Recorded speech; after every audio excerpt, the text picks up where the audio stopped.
안녕하세요. 함부로 앞 일을 장담하면 안 된다고 하더니 그 말이 맞네요. 저는 제가 톡톡 사연을 매번 즐겨 찾으면서도 설마하니 직접 사연을 보내는 날이 올 거라고는 상상도 못 해봤거든요. 근데 사람 마음이라는 게 참 웃깁니다. 한번 나도 보내봐 라는 생각이 머릿속에 아주 잠깐 스쳤던 것 뿐인데 그 이후로 그 생각이 자꾸만 피어오르더라고요. 그래서 결국은 나를 잡고 컴퓨터 앞에 이렇게 앉게 됐네요. 사연 쓰는 글 솜씨가 영 자신 없어서 신청은 엄두도 안 내보았던 저는 중년 나이의 여자랍니다. 지금은 시들시들해졌는데 한동안 제가 열심히 불렀던 별명이 하나 있어요. 그건 바로 한다다인데요. 제 별명이 어쩌다 한다다가 되었는지는 그 기원을 거슬러 올라가야 알 수 있습니다. 우선 저희 집 소개부터 해야 할 것 같아요. 제 친정은 마치 평범하고 이상적인 대한민국 4인 가족의 표본 같았습니다. 남들보다 조금 늦은 나이에 결혼하시긴 했으나 건실한 가장 역할을 해내셨던 친정아버지, 큰 외삼촌께서 투자 사기에 휘말리기 전까지는 아주 유복했던 외가에서 부족함 없이 자라오셨으며 내조의 여왕이셨던 친정엄마, 허우대 멀쩡하게 타고나서 어렸을 때부터 친정 부모님의 자랑이었던 친정오빠, 그리고 애교 많고 활발한 막내딸인 제가 있었죠. 저는 제가 초등학교 때까지는 진짜 꿈에도 몰랐어요. 제가 타고난 환경이 얼마나 감사한 것인지 말입니다. 그 시절을 두고두고 감사하게 여기게 될 줄 알았다면 초등학교 시절을 더욱 소중하게 보냈을 거예요. 제가 중학교 1학년 때 친정아버지께서 갑작스레 폐암 선고를 받으셨고 암투병 생활이 시작되었어요. 친정엄마께서 당연하게 병원에 붙어 계셨기 때문에 저하고 오빠는 알아서 지내야 했는데요. 바로 이때부터 모든 것이 어그러졌어요. 당시 고등학교 1학년이었던 오빠는 쓸데없이 이성교제에 눈을 뜨고 있었던 데다 설상가상으로 노는 걸 좋아하는 친구들과 가까워지고 있었는데 그때 하필 친정 부모님께서 병원 생활을 하시게 됐던 거예요. 마구 엇나가기 시작했습니다. 친정오빠가 나중에 스스로 다 망쳐넣어서 그렇지 얼굴이 제법 괜찮게 타고난 편이었어요. 그러니 주위에서 얼마나 헛바람을 많이 넣었겠어요. 소위 노는 무리들이 얼굴 마담으로 자꾸 친정오빠를 꼬여냈던 겁니다.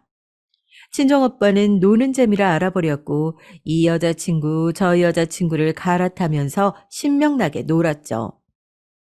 오빠, 대체 어제는 집에 왜 안 들어왔어? 자꾸 이러면 엄마한테 다 이를 거야. 엄마 속상하게 해 힘들어할까 봐 내가 일부러 입 다물고 있는 건데 오빠는 왜 그런 것도 몰라줘? 그러고도 오빠가 우리 집 장남이야? 그리고 그 가죽 잠바 뭔데? 어디서 난 거야? 야, 네가 상관할 바 아니잖아. 내가 집에 들어오든 말든 넌 신경 쓰지 마. 중학생은 몰라도 되는 그 고등학생들 어른 세계가 있다고. 미친 거 아니야? 하나도 안 멋있거든? 그리고 내가 왜 상관할 바가 아니야? 우리 같이 쓰라고 엄마가 집에 두고 간 돈, 그걸 왜 오빠가 혼자 다 가지고 간 건데? 같이 써야 되는 돈이잖아. 빨리 내 목 내놔. 이 도둑놈아.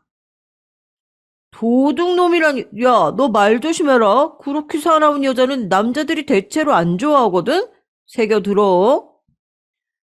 돈 주기 싫어서 말 돌리는 거 봐. 내가 모를 줄 알고? 도둑놈아, 내 돈 내놔. 안 내놓으면 엄마한테 다 이러고 오빠 그 가죽 잠바 내가 다 찢어버릴 거야. 아, 너는 애가 왜 그렇게 두세냐? 아, 무서워서 집에 오질 못하겠네. 아, 내가 도둑이기는 하지. 어? 여러 여자 마음을 훔치는 도둑. 그럼 나는 도둑질을 해야 해서 오늘도 바쁘거든? 너 이만 나가볼게. 야, 내가 먹은 거 설거지는 네가 좀 해줘라. 나는 그런 거 하면 안 되는 남자잖아. 친정오빠가 아무래도 미친 게 틀림없다고 생각했었습니다. 대체 누가 우리 집 장남의 허파에 헛바람을 저토록 가득 넣어 놓은 것인지 범인을 안다면 가만히 안 둘 거라고 제가 속으로 그렇게 생각하며 주먹을 쥐었을 정도였죠. 지독한 허세에 빠진 친정 오빠의 작태를 저는 결국 친정 부모님께 고하는 수밖에 없었어요.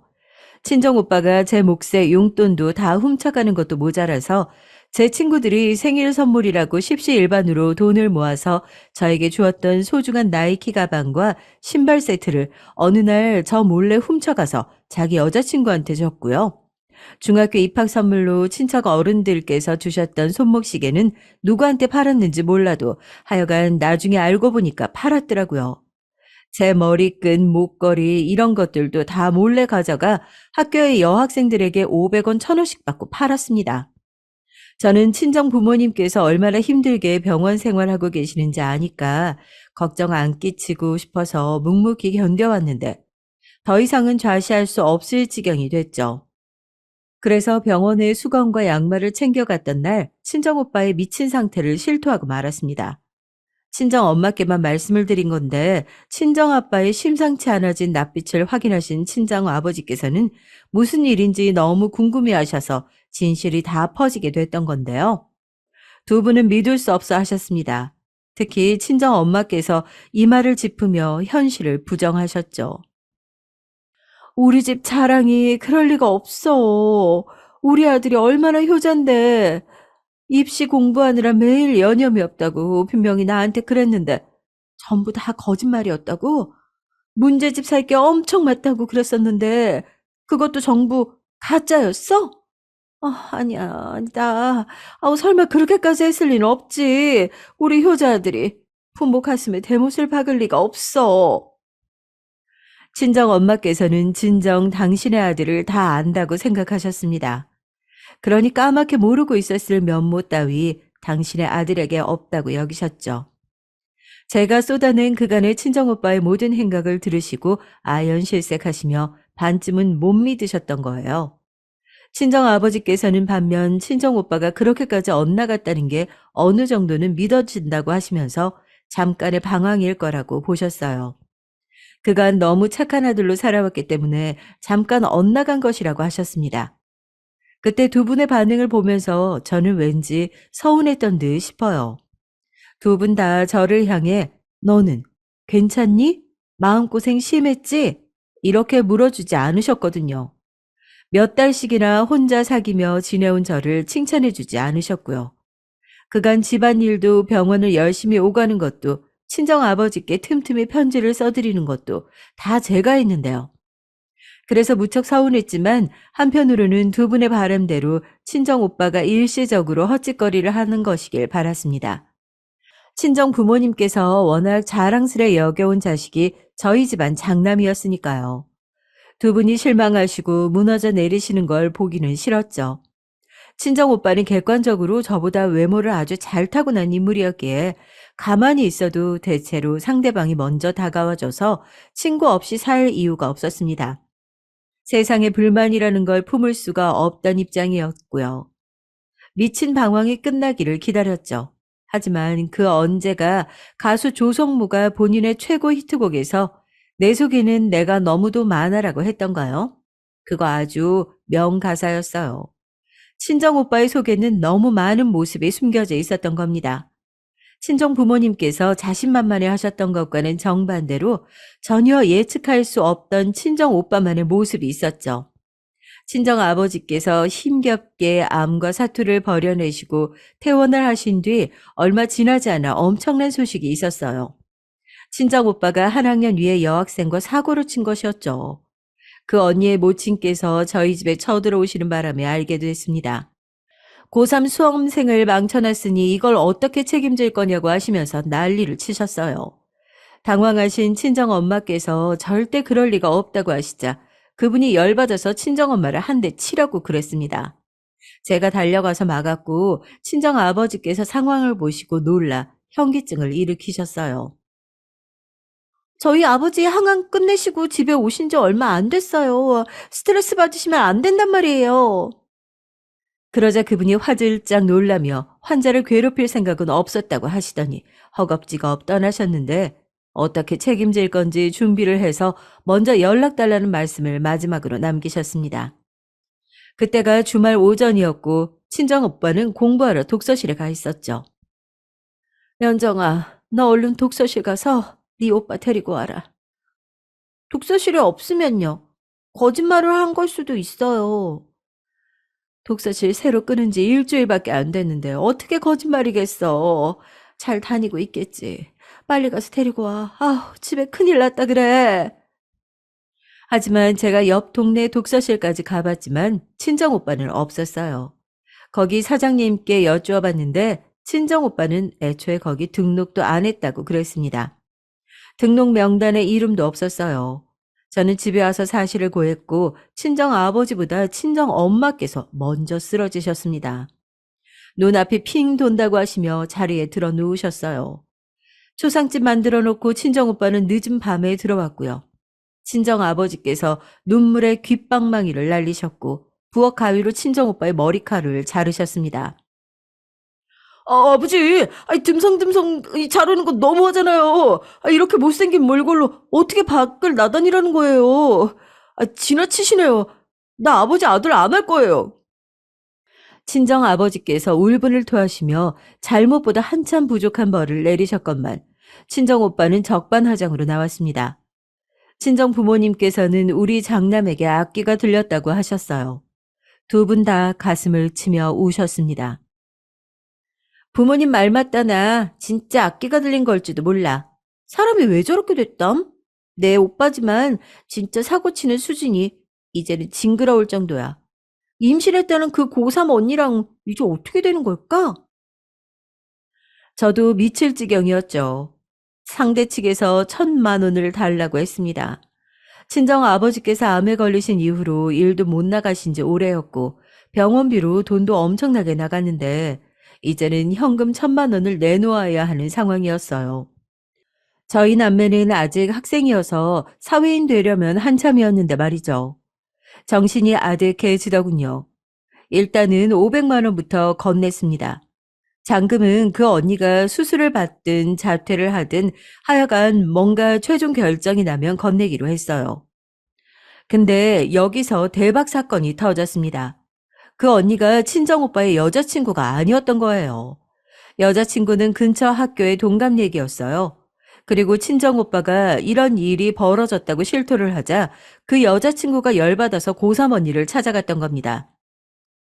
야, 늑다리, 네가 내 남자친구 꼬셨냐? 뭐? 늑다리? 나랑 1살 차이 나면서 나보고 늑다리라니. 말하는 싸가지 장난 없네. 너 어디 한번 늑다리한테 죽어볼래? 이 내용은 그 여자친구가 친정 오빠한테 무용담으로 알려준 것이었고요. 현장에서 무지막지한 육탄전이 벌어졌다고 합니다. 서로 막상막하였다네요. 문제가 있다면 한쪽은 임신한 상태였다는 거죠. 그런 상태여서 날뛰었으니 타격을 입었던 겁니다. 고3 언니는 이튿날 극심한 복통으로 응급실에 실려갔고 유산 판정을 받았습니다. 세상에 이럴 수가. 나는 행운의 사나이가 아닐까? 이야호! 500만 원 굳었다. 아버지, 그럼 대신 500만 원 나 주면 안 될깝쇼? 친정 오빠가 그렇게 말했을 때 친정 아버지께서는 바리깡을 드셨어요. 그리고 친정 오빠를 대머리로 만들어 버리셨습니다. 대머리가 된 친정 오빠 장본인보다 친정 엄마께서 더 상심이 크셨어요. 잘난 아들의 듬성듬성 머리를 하고 다녔던 것도 속상해 죽겠는데 이제는 대머리가 웬 말이냐고 하시면서 말아 누우셨습니다. 저는 그런 친정엄마의 기분을 살피면서 친정아버지의 비위를 살살 맞추면서 친정오빠를 감시하면서 아주 힘든 나날을 보내야 했죠. 그러는 동안에 집안일은 제가 다 했는데 어느 순간부터 이게 너무 당연해졌더라고요. 저는 아직 중학생이었는데 온 식구의 끼니를 제가 챙기고 있었어요. 자리가 사람을 만든다는 표현은 안 좋은 의미로도 쓰일 수 있더라고요. 저는 어느새 모든 걸 다 도맡아서 하는 희생하며 사는 자식이 되어 있었습니다. 사고만 치는 친정 오빠를 두고 친정 부모님께서는 악귀 들린 것만 사라지면 괜찮아질 거다 이런 소리를 하고 계셨고요. 자꾸만 기대를 못 버리셨어요. 똘망똘망하게 귀여웠던 친정 오빠의 어린 시절만 자꾸만 추억하셨습니다. 그런 친정 부모님을 계속해서 배반한 친정 오빠가 정녕 대단한 인물이에요. 대머리가 된 친정 오빠는 고3 수험 생활을 어거지로 책상 앞에서 버티며 보냈지만 간신히 그나마 이름난 전문대에 합격을 하자마자 또 고삐가 풀려버렸어요. 아르바이트 한 개도 안 해주는 주제에 오만 술자리를 다 나갔고요. 여자친구를 한 번에 2명씩 사귀었습니다. 성적은 개판이었죠. 결국 친정아버지께서 또 친정오빠의 머리를 밀어버리셨어요. 술이 떡이 돼서 자고 있던 친정오빠는 일어나서 대머리가 된 자신을 보며 절규했고 얼마 후 입대를 했습니다. 군대만 다녀오면 사람이 되어 있을 거야. 군대에서 악기가 퇴치되겠지. 그러면 네 오빠도 아버지하고 이제 화해하고 잘 지내지 않겠니? 우리 집안 장남 노릇을 든든히 해줄 거다. 저는 고3 수험생이었는데 저를 붙잡고 친정엄마께서는 자꾸만 친정오빠에 대한 각종 하소연, 근심, 걱정, 기대 같은 것들을 늘어놓으셨어요. 제가 수험 공부를 잘 하고 있는지, 건강은 요새 어떤지, 그런 건 안 궁금하신 거냐고 친정엄마에게 따지고 싶었습니다. 제가 비록 친정오빠처럼 괜찮은 얼굴로 태어나지는 못했어도 어렸을 때까지만 해도 예쁨도 꽤 받고 애교도 많고 활달한 성격을 자랑하던 아이였는데 도대체 어느새 이렇게 한껏 주눅이 든 아이가 돼버린 건지 스스로도 의문이었고 씁쓸했어요.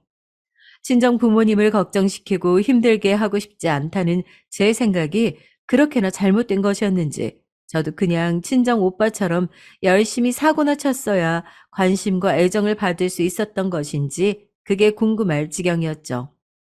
심지어 제 수능 전날에도 친정 부모님께서는 이제 본격적인 추위가 시작됐는데 친정 오빠가 군 생활을 잘 하고 있을지 걱정이라고 하셨습니다. 내일 저 수능 보는 날이라서 지금 이렇게 갈비 먹는 거 아니에요? 모처럼 이런 자리면 오빠 얘기 좀 안 했으면 좋겠어요. 오빠만 주인공이고 저는 뭐 평생 들러리예요? 연정아, 절대 그런 거 아니고 너는 늘 알아서 잘하는 똑똑한 딸이잖아. 그래서 그런 것뿐이다. 절대 오해하지 마라. 우리는 너희 남매 똑같이 사랑하는데 네가 오해하면 마음 아프지. 그래, 네 아버지 말이 맞아. 네가 오해하면 우리가 어떡하라는 거니?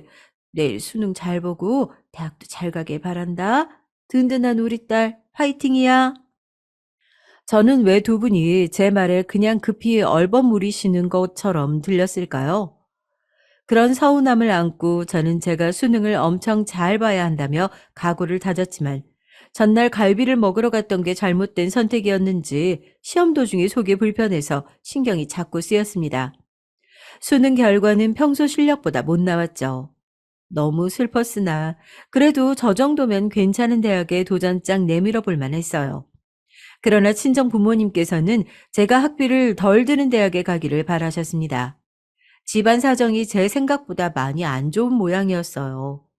제가 염려할까봐 그간 돈 이야기를 안 했다고 하시더군요. 돈 걱정 없이 살았던 과거만 제가 너무 떠올리고 있었나 보더라고요.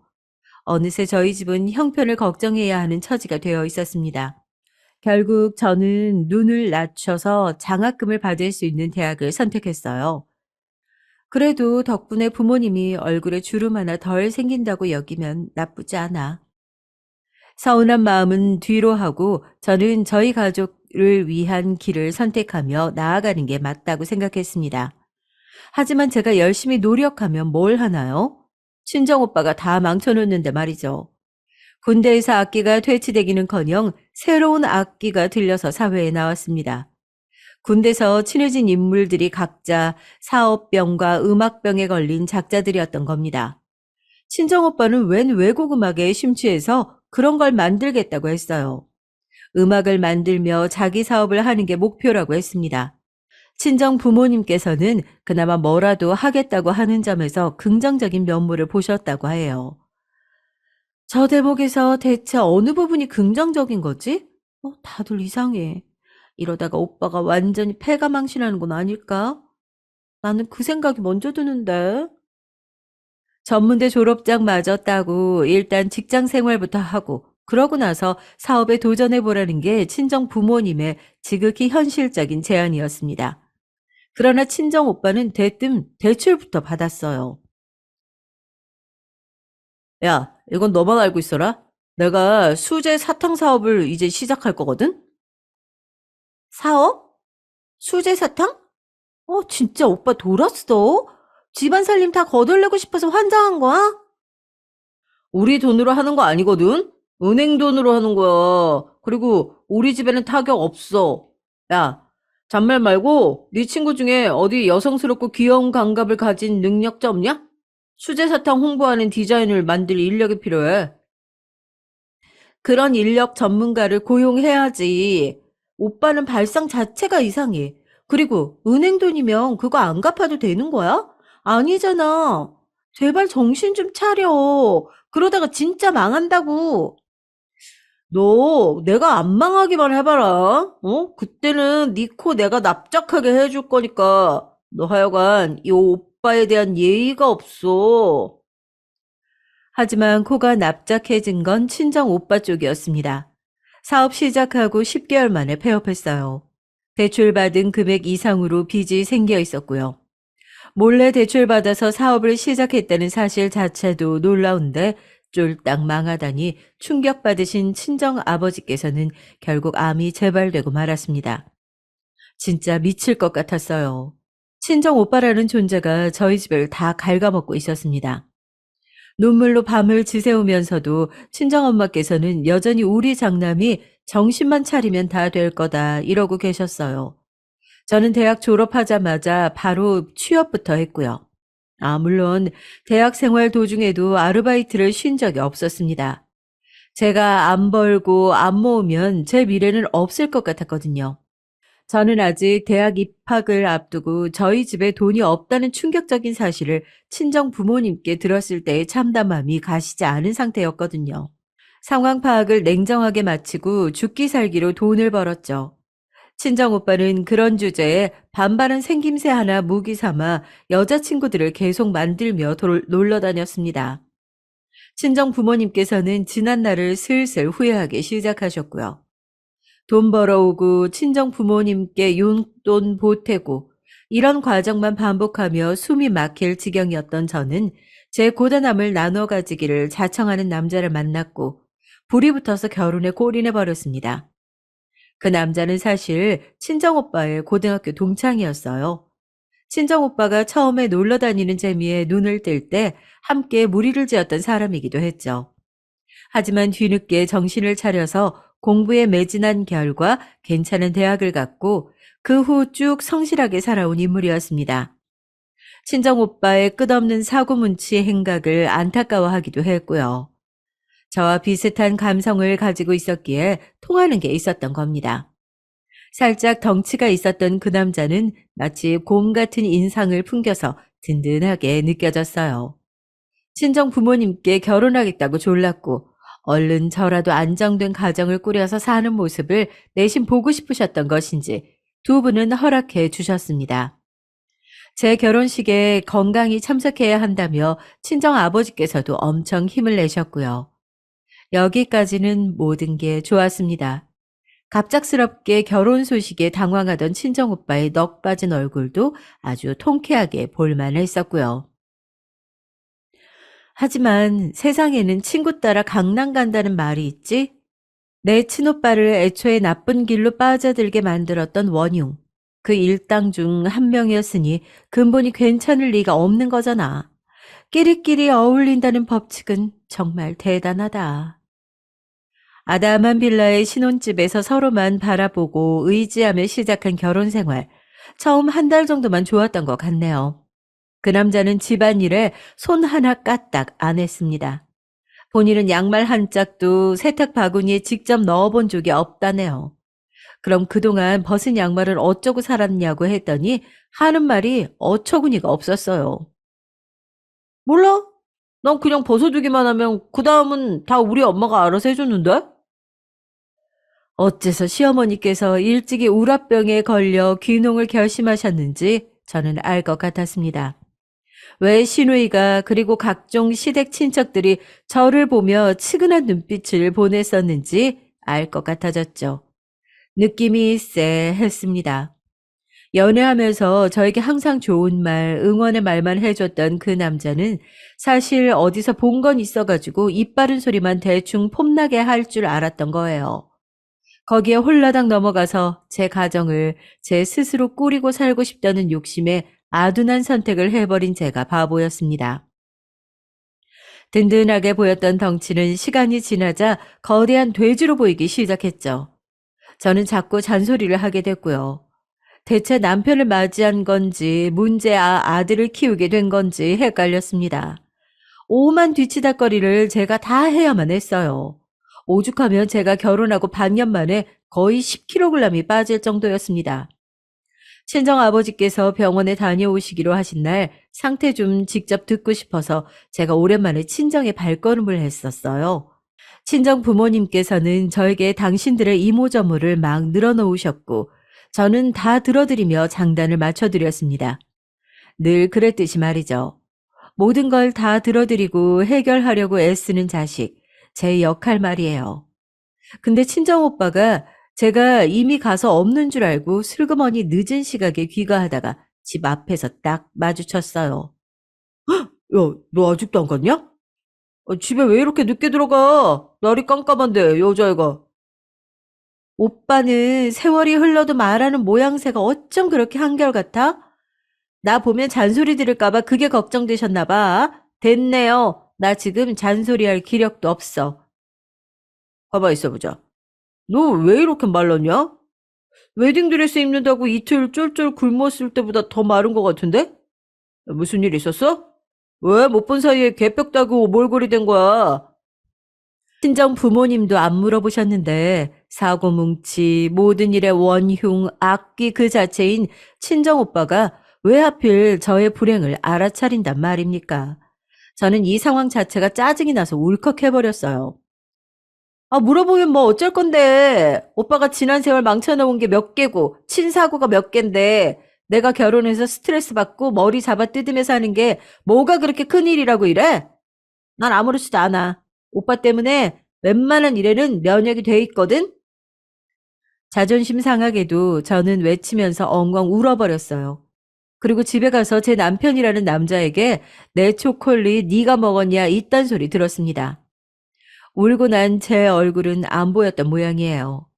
너무 열받아서 엄청 말싸움을 해버렸죠. 그러자 그 남자는 저를 한 대 치려고 했어요. 주먹을 제 코앞까지 들이밀었다가 이를 갈면서 대신 분풀이로 액자들을 다 깨버렸죠. 저는 방에 들어가 문 잠그고 울면서 잠들었습니다. 일부러 새벽같이 출근을 해버렸고요. 근데 친정오빠가 그 신혼집에 침입해서 술에 절어 늦잠을 자고 있었던 그 남자의 머리를 바리깡으로 싹 다 밀어버렸어요. 그리고 자기 지인들한테 그 남자가 쓰레기라고 소문을 쫙 내버렸죠. 능력 없는 사고뭉치여도 남자고 여자고 가리지 않고 주변에 사람은 항상 많았던 친정오빠였기에 그 남자는 삽시간에 자기 회사에도 소문이 다 퍼지게 됐어요. 그 남자가 친정오빠를 고소한다고 했죠. 콩밥 먹게 해주겠다고 했었어요. 고소해라. 어? 나는 머리 나빠서 법 그런 거 몰라. 맘대로 해. 근데 이왕 콩밥 먹을 거면 그 이전에 업적을 남기고 싶네. 너 내가 끝장낸다. 감히 네가 내 동생을 해골로 만들어? 절대 용서 못해. 너 반드시 내가 끝장낸다. 친정오빠는 답이 없는 사고뭉치인 건 그 남자도 알고 있었죠. 무식한 사람이 어디까지 무서워질 수가 있을지 가늠이 안 돼서 겁이 난 그 남자는 제발 저에게 이혼 좀 해달라고 빌기 시작했습니다. 그래서 저는 이혼을 했고 그 남자는 멀리 이사를 가버렸어요. 자기 모친이 귀농한 동네로 가서 함께 살겠다는 정보를 마지막으로 들었고요. 세상에나 잠시나마 제 시어머니였던 그분이 얼마나 또 고생하며 지내실지 그게 눈앞에 훤해서 제가 다 죄송스러웠습니다. 짧지만 다사다난했던 제 결혼 생활이 막을 내린 이후 친정 부모님께서는 조금 태도가 변하셨어요. 몸도 안 좋은데 나이까지 많이 먹었다고. 스스로 내가 요새 위축 들어 산 건 아닌지 반성하게 됐다. 내 자식들 인생 아직 나는 책임지고 싶은 한 집안의 가장이야. 내가 너무 오래도록 무기력하게 산 것 같구나. 소일거리라도 하면서 지내련다. 건강한 정신에 건강한 몸도 따라오는 법이겠지. 우리 딸이 결혼했다가 이혼까지 하는 걸 보니까 내가 정신이 번쩍 드네. 남편 뒷바라지하고 자식들 키우고 오로지 이런 것만 치중하며 살아온 게 아닌가. 이런 생각이 요새 많이 들더라. 연정아, 엄마가 사실은 지난주부터 아르바이트 나가고 있어. 냉면집에서 서빙하는 일인데 몸은 고돼도 보람되더라. 우리 딸 보면서 내 인생 앞으로 한참 창창하게 남았는데 내가 엄마로서 너무 시야가 좁게 살아온 게 아닌가 싶은 생각이 들지 뭐니? 그깟 대학 졸업장이 뭐라고. 옛날에라 잠깐 다녔던 좋은 직장, 거기에 얽매여 있어서 이런저런 다양한 일자리를 기피해온 건 아닌지 내 자신에게 떳떳하지 못했어. 앞으로는 더 번듯한 엄마가 되도록 할게. 우리 딸, 항상 고맙고 미안해. 친정 아버지 말씀에도 울컥했는데 친정 엄마께서도 그렇게 말씀해 주시니까 주체할 수 없이 감정이 올라와서 결국 눈물을 찔끔 보이고 말았죠. 맞아요. 사실 제가 그동안 바란 건 뭐 거창하고 대단한 게 아니었습니다. 우리 가족, 아무 걱정 없이 평범하게 즐겁게 살았던 옛날 그때처럼 각자의 자리에서 최선을 다해 열심히 하루를 사는 것, 그것이면 좋겠어요. 비록 친정오빠가 아직도 제대로 된 직장 하나 못 잡고 있다는 게 답답했지만 친정 부모님께서 모처럼 두 눈을 빛내시는 것에 저는 즐거워졌습니다. 결혼 생활 실패라는 것이 저에게는 그늘을 드리울 수는 없었어요.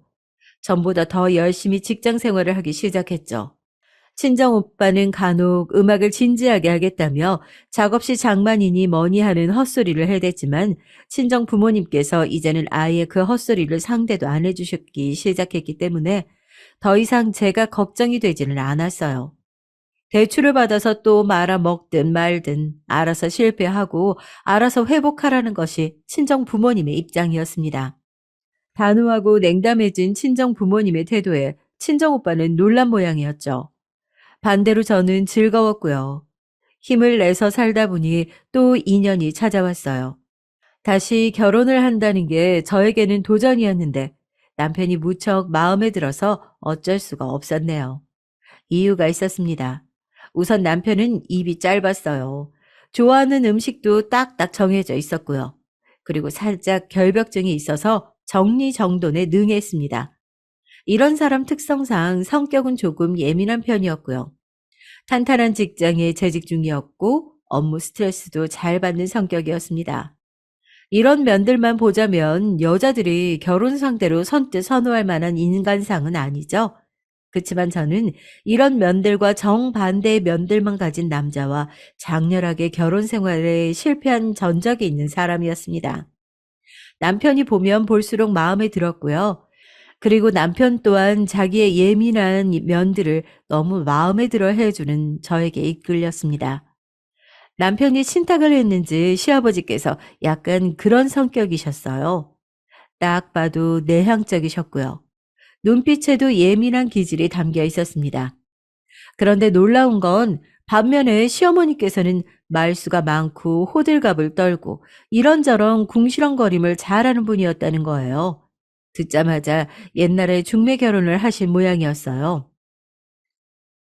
연애 결혼이었다면 과연 두 분이 결혼까지 가셨을까? 과연? 그 점이 무척 궁금했지만 입 밖에 내는 불상사는 저지르지 않았습니다. 남편의 여동생인 신우이는 외탁을 해서 자기 모친과 결이 비슷했고요. 그래서 남매가 안 친했습니다. 남편이 애초에 신우이를 상대도 안 해줬다네요. 당연히 제가 결혼 전적이 있다는 것은 비밀이었습니다. 남편이 그러자고 했어요. 제가 꼭 숨겨야 하냐고 하니까 괜히 밝혀서 시끄러워지는 게 상상만 해도 피곤해서 자기는 견딜 수가 없다고 그랬습니다. 그래서 제가 동의를 했죠. 시아버지께서는 아들이 좋다는데 허락해야지라며 저를 받아들여 주셨으나 시어머니께서는 저를 보자마자 눈을 부라리셨어요. 아들 잘 키워서 대학 잘 보내놓고 직장 잘 얻게 해놨더니 이게 웬 날벼락이야? 아니 우리 아들은 이것보다 훨씬 더 잘난 여자가 붙어줘야 하는데 너무 그저 그런 여자인데 어떻게 우리 아들하고 짝을 이루게 둘 수가 있어? 아, 이건 말도 안 되지. 저는 순식간에 이것으로 지칭당해서 좀 황당했어요.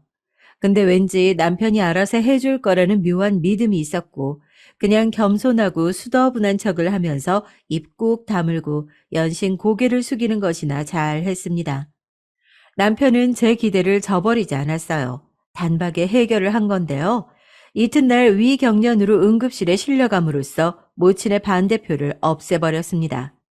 시어머니께서 저를 반대하시는 사실에 너무 스트레스를 받은 나머지 급성 위경련이 일어났거든요. 시어머니께서는 기겁하셨고 남편은 너무 스트레스가 극심해서 아무것도 못 먹겠다는 말로 쐐기를 박았습니다. 그렇게 저희 부부는 아무 장애물 없이 결혼할 수가 있었던 거예요. 이제 역으로 시어머니께서 지친 얼굴을 하신 채 저에게 이런 질문까지 하시게 됐어요.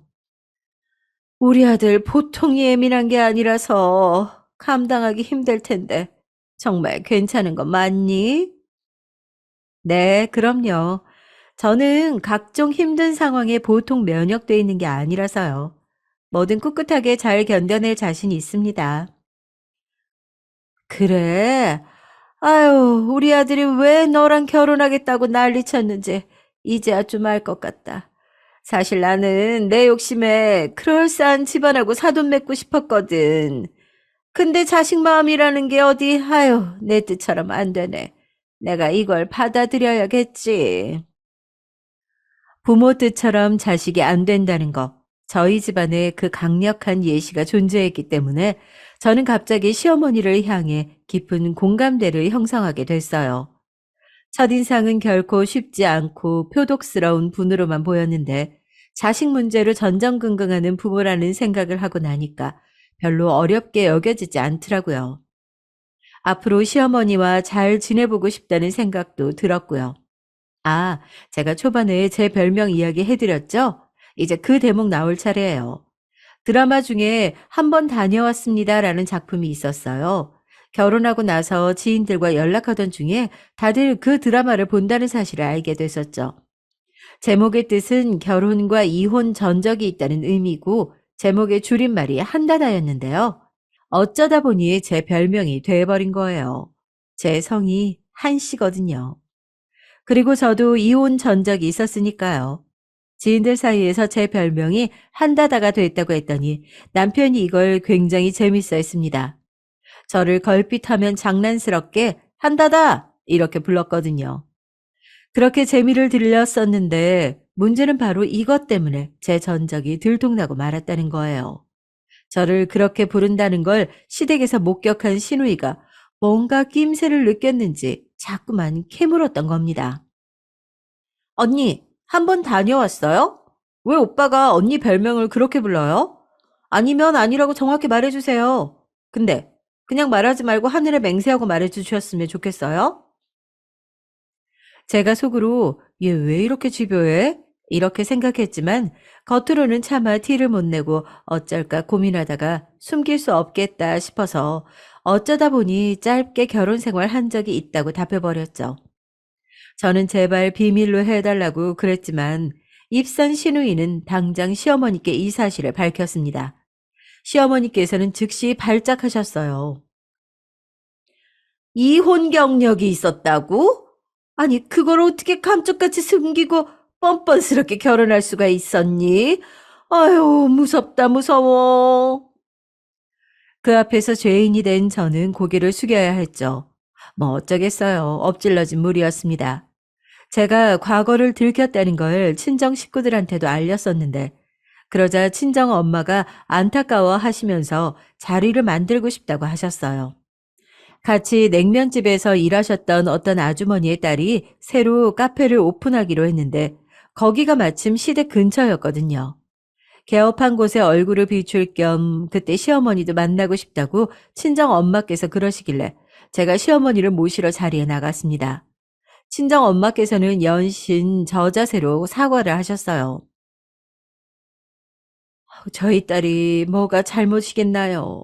다 엄마인 제가 부족해서 벌어진 일이죠. 절대 사돈 기만하려는 의도는 아니었습니다. 제가 생각이 짧아서 진작 사실을 밝히지 못한 게 죄입니다. 그 모습을 보면서 제 가슴이 찡했고 너무 속상했어요. 친정 엄마께서 친정 오빠가 아닌 저를 위해 제 편을 들어주시는 모습, 너무나도 꿈꿔왔던 것이었는데 막상 그런 상황이 되자 너무 서글펐죠.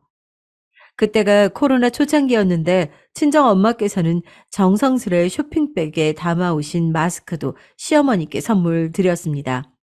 그걸 받으시고 시어머니께서는 크흠 하시며 고개를 끄덕이셨죠. 힘든 코로나 시기에 오픈한 가게였기에 한쪽 벽면에 앞으로 힘내서 장사하라고 글귀를 써서 메모지를 붙이는 공간이 마련돼 있었어요. 저희도 이왕 남기고 가자 싶었죠. 근데 친정 엄마께서 고개를 갸웃하시는 거예요. 연정아, 밝은 미래라고 적어야 하는데, 밝은 이걸 어떻게 적지? 헷갈리네. 머리가 굳었나 봐. 그러자 시어머니께서 당황한 헛웃음을 터뜨리며 끼어드셨어요. 어머나 사부인, 실례지만 그거는 멀쩡히 교육과정 받고 살아온 사람이면 다 아는 거 아닐까 싶네요. 아, 그런가요? 아, 국민학교만 나와서 그런가 영 미흡하네요. 얼떨결에 친정엄마께서 그렇게 답하셨는데 그 자리가 저를 위해 사과를 대신하려고 마련한 것이었으므로 워낙 생각이 계속 복잡하셨던 참이라서 대충 얼버무리는 답을 하셨던 것 같아요. 근데 저는 그 대화 부분을 놓치고 말았었죠. 왜냐하면 저는 친정엄마께서 저에게 질문하셨을 때 대신 그걸 적어드리느라 바빴거든요. 참고로 친정엄마께서는 한글 맞춤법을 물어보신 게 아니라 영어로 밝은이라는 단어의 철자가 헷갈리셔서 그걸 물어보신 것이었어요. 왜냐하면 그 카페의 컨셉이 완전히 유럽풍이었거든요. 분위기에 맞춰서 영어로 남겨주고 싶으셨던 것이죠. 저는 친정엄마께 시어머니와 그런 대화를 나누셨다는 건 꿈에도 몰랐습니다. 그런데 왠지 모르게 그날 이후로 시어머니께서 제 이혼 전적을 용납하신 것과 동시에 저를 깔보기 시작하셨다는 기분을 지울 수가 없어졌죠. 나는 전문대 졸업장 당당히 받아서 내 힘으로 직장 잡아서 월급쟁이 하다 결혼한 거라서 살림이나 줄곧 하다가 아픈 남편 뒷바라지하고 이제 식당에서 서빙이나 하는 사돈하고는 같은 여자 인생이지만 차원이 다르다고 할 수 있지. 사돈 총각이 고졸에다가 그 나이까지 변변한 직업 하나 없는 걸 보면 너는 집안에서 기적이구나, 이에. 너 하나 그나마 건사했네. 아유, 수준하고는. 그런 식의 말씀을 하고 또 하고 또 하고 아주 저를 볼 때마다 해대셨죠. 귀에 인이 박힐 것 같았는데 친정오빠가 사고뭉치로 살아온 건 사실이니까 이건 진짜 입이 10개라도 할 말이 없다고 싶어서 그냥 가만히 있었습니다. 그러던 어느 날 친정엄마께서 일하시던 냉면집에 신메뉴가 나왔는데 엄청 맛있어서 인기라고 저보고 날 잡고 와서 먹으라고 그랬어요. 이왕이면 시어머니 모시고 오라고 하셨죠. 친정엄마께서는 그곳에서 대우 잘 받으며 즐겁게 일하고 계셨기에 당신께서 일하실 때 오시면 서비스도 팍팍 나가고 함께 식사도 하고 그럴 생각으로 좋아하고 계셨지만 그간 시어머니께서 하도 깔보는 발언을 자주 하셨던 걸 알고 있었던 제 입장에서는 약간 떨떠름했습니다. 말씀은 들어봐야겠다 싶어서 냉면 같이 드시러 가겠냐고 여쭸더니 냉큼 오케이 하시더라고요. 어쩔 수 없이 날 잡고 가봤죠. 근데 약속한 시간에 친정 오빠도 왔습니다. 왔다 뿐인가요? 먼저 자리 잡고 앉아서 신메뉴를 처먹고 있었습니다. 시어머니께서는 콧방귀를 끼며 앉으셨어요. 아이고, 한량이라 그런가 참 복스럽게도 먹네. 혼잣말이었는데 당연히 다 들렸죠. 저는 입 꽉 깨물고 친정오빠를 향해 가만히 있으라는 신호를 보냈습니다. 저 인간이 사고 칠까봐 겁이 났죠. 음식 나와서 잘 먹던 와중에 친정엄마께서도 함께 자리하셨어요. 그러자 시어머니께서 갑자기 가방을 뒤지시더니 웬 책을 꺼내시는 거예요. 저기, 이거 받으세요. 제가 특별히 노인네들 한글 공부 다니는 곳에서 쓰는 교재로 구해봤어요. 그래야 수준이 맞지 않겠어요? 이게 뭔가요? 어? 한글 공부하는 거네요. 아, 이걸 왜 저한테 주세요? 아, 왜긴요? 민망하고 부끄러운 건 아시나 보죠? 근데 그러실 필요 없어요, 사돈. 배움에는 나이가 없다잖아요. 아, 국민학교만 간신히 나와서 어영부영 살다가 자식들 이만큼 키워놓으신 때에 음식점 서빙이나 하는 거 속으로는 부끄러우시겠지만, 아이, 당당해지세요. 한글 깨우쳐서 더 넓은 시야로 세상을 사시고요. 수준 높이셔야죠. 시어머니께서 말씀을 다다다다 쏟아내셨고 저는 깜짝 놀라서 얼어붙었습니다. 얼른 친정엄마를 살폈더니 얼굴이 시뻘겋게 달아오르신 상태였어요. 그래서 제가 한마디 던지려던 바로 그때였습니다. 친정오빠가 테이블 위로 젓가락을 던지듯 내려놓는 게 먼저였죠. 뭔 소리예요? 우리 엄마가 국민학교만 나왔다고? 한글을 깨우쳐? 참나, 살다 살다가 나보다 헛소리 잘하는 사람 처음 보네. 사돈 총각이야말로 뭔 소리예요? 아이, 그리고 어디서 경무학교 시린 말본세를 그따위로 해요? 가방끝 짧은 집안 자식이라 광고하시나? 무식한 꼬라지하고는 기도 안 차네. 뭐라고요? 이 아줌마가 뭐 아줌마? 아니, 지금 나보고 아줌마? 그럼 할머니라고 그럴까? 내 동생이 아줌마 눈치 보고 고개 숙이는 모습 봤을 때부터 나 짜증 수치가 만땅이거든? 그러니까 내 무식함에 질식되고 싶어서 환장하신 거 아니면 입 다무세요. 안 그랬다간 내 무식함으로 제대로 상대해 드릴 테니까. 하, 참나. 진짜 기껏 냉면 잘 먹어놓고 얹히게 생겼네. 우리 엄마가 바로 그 유명한 이대 나온 여자인데 뭔 국민학교 타령이야. 시어머니께서 충격에 휩싸인 얼굴로 저와 친정엄마를 번갈아 쳐다보셨습니다. 저도 모르게 시어머니를 향해 몸을 숙인 후 무슨 오해하신 건지 모르겠지만 저희 엄마 이대 나오신 건 맞아요. 작게 말씀을 드려버렸어요. 그러자 더욱 충격받으신 얼굴로 젓가락을 내려놓으셨습니다. 친정 엄마께서는 그제야 오해의 근원지를 떠올려내셨고 카페에서 순간적으로 실언을 하셨다고 설명하셨죠. 시어머니께서는 민망함 가득한 얼굴로 한글 공부책을 챙겨서 자리를 뜨셨어요. 저보고 따라 나오지 말라고 하셔서 저는 어쩔 수 없이 자리에 남았고요. 친정 오빠한테 대체 왜 그랬냐고 화를 냈어요. 근데 친정 오빠가 보인 반응 때문에 제 입이 다물렸어요. 네가 저 집안 눈치 보면서 사는 것 같으니까 그러지. 나는 네가 어찌 됐든 불행한 결혼 생활을 하지 않았으면 좋겠단 말이야.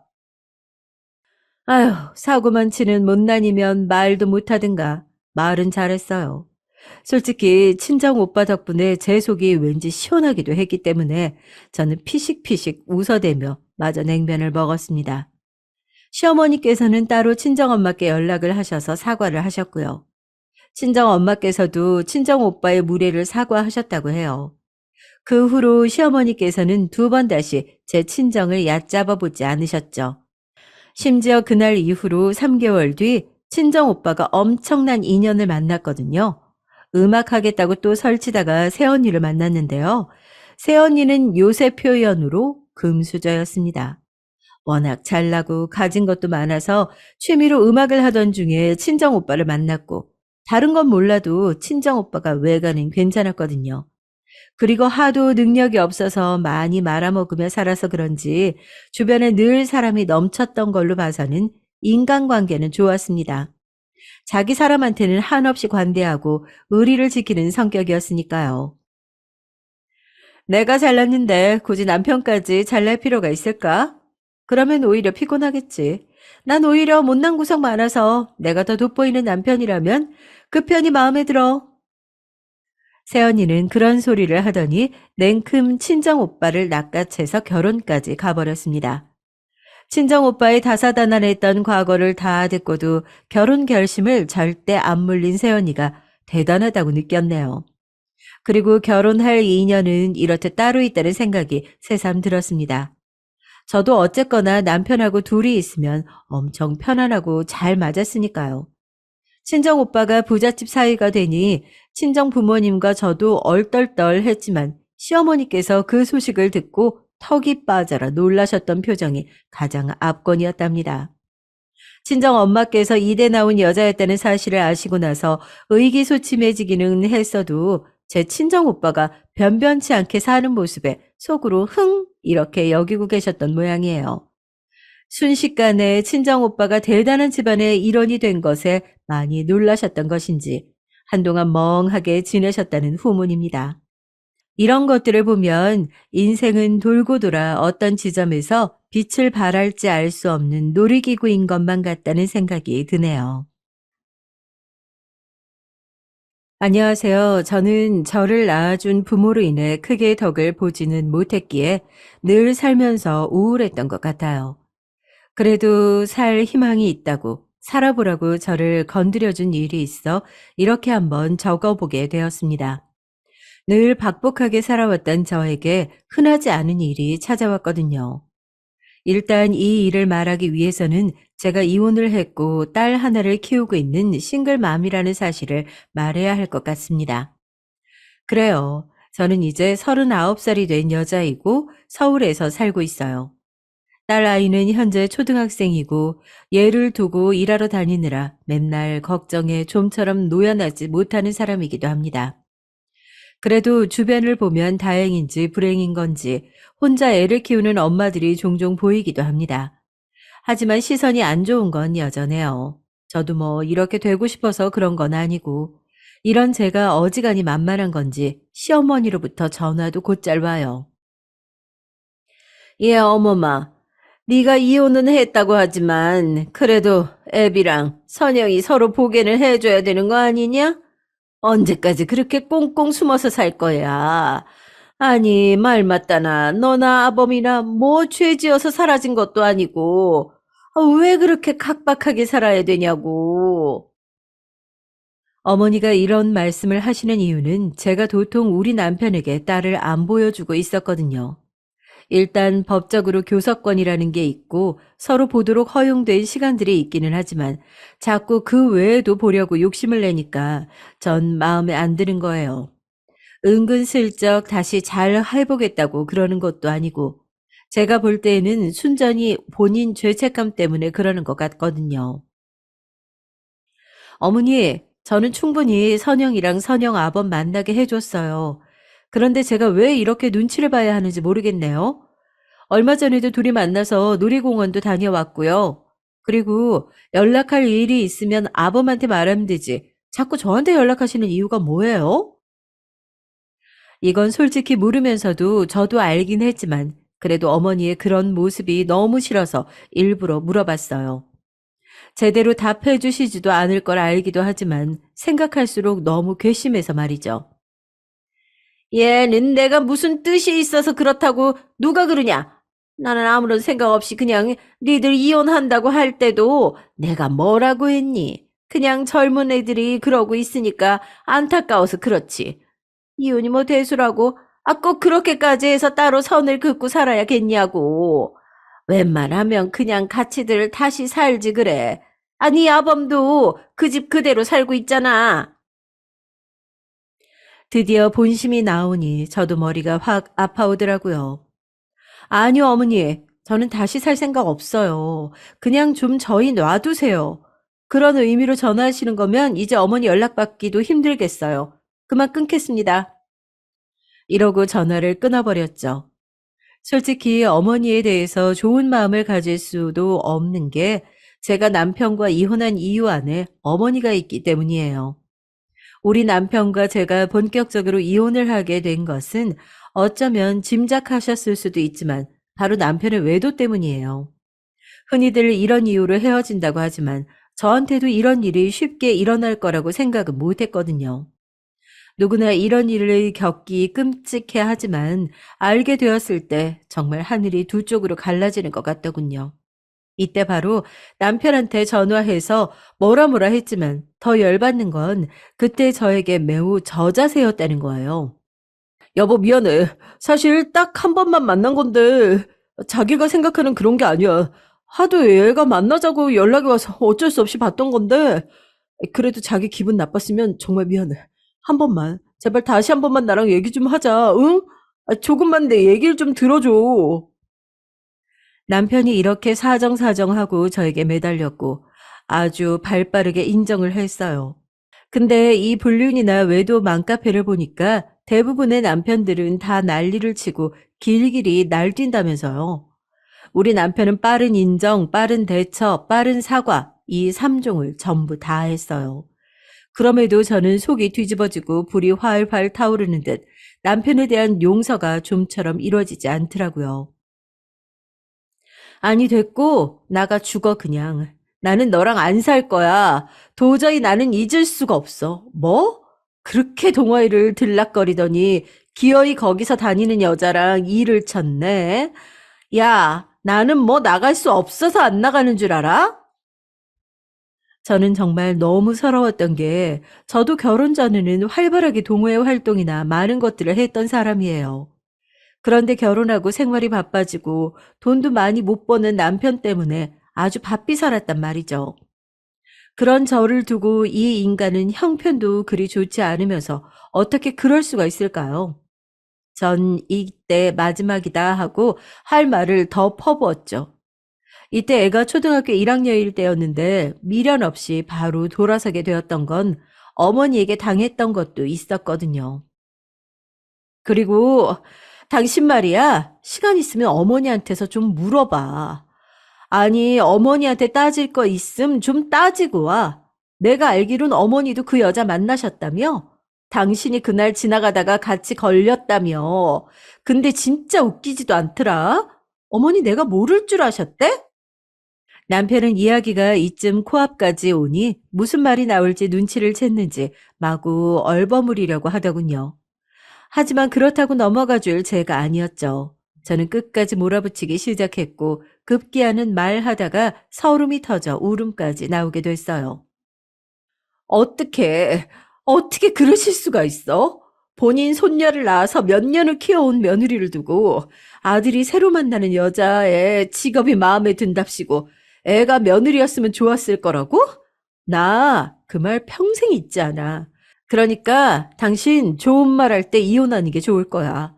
나 평생 안 까먹고 있다가 언제 어떻게 어머니한테 따지고 엎을지 모른다고.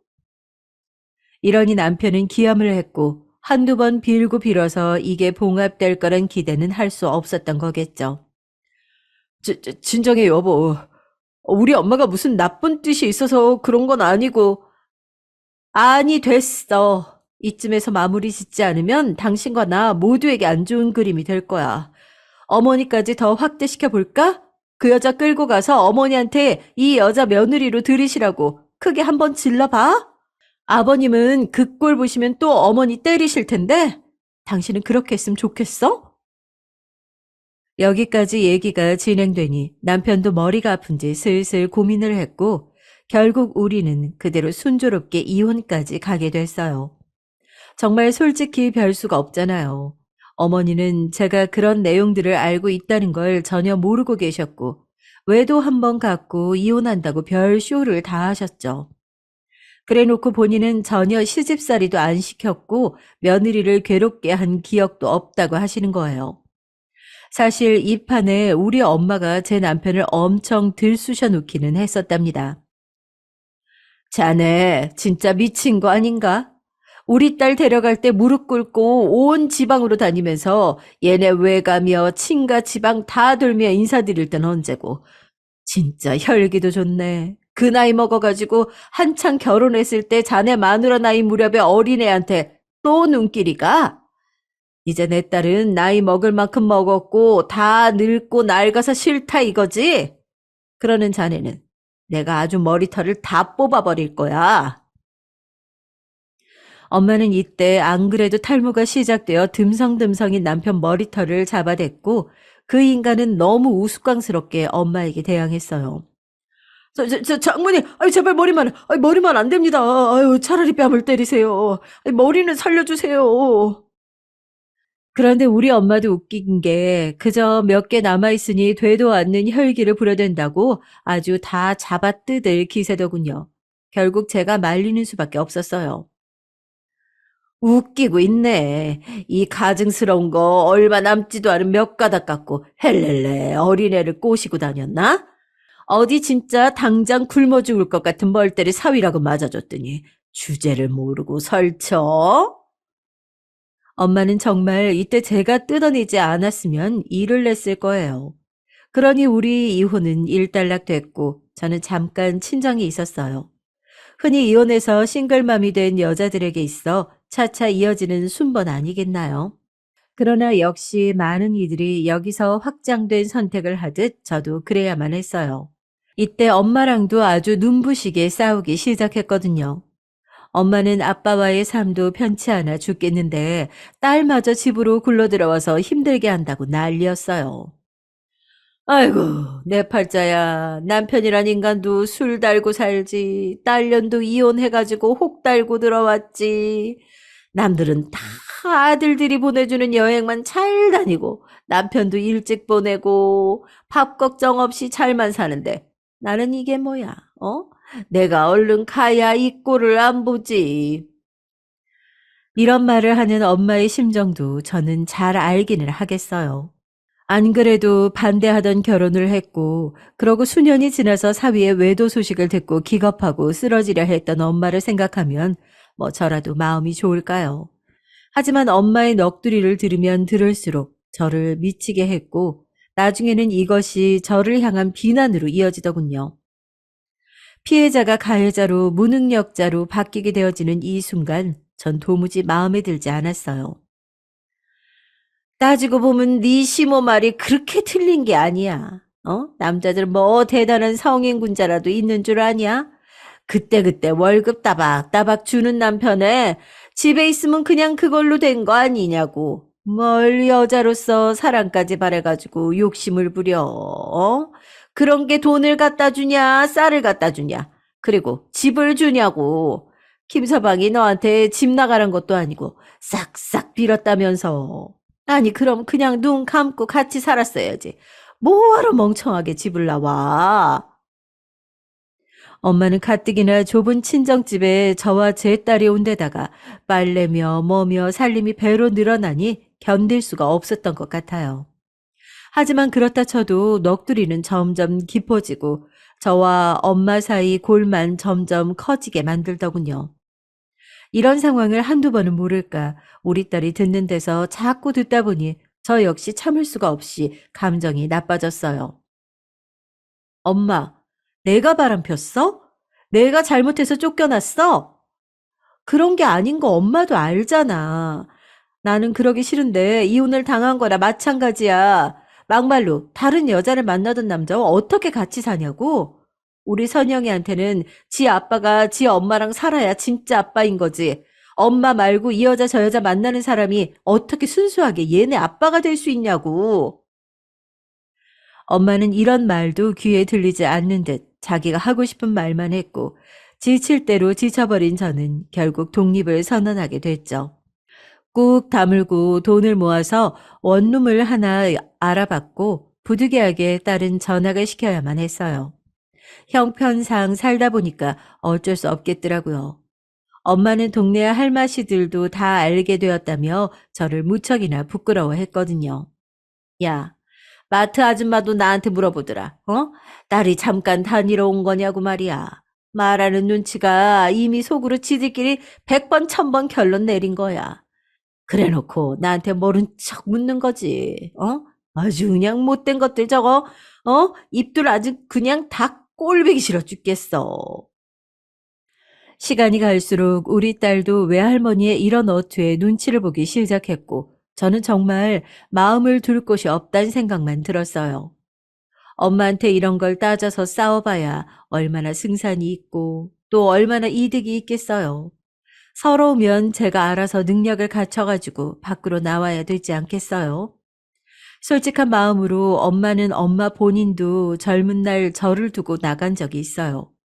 그때 아빠 손에 한 몇 달 키워졌던 것 같은 기억이 있네요.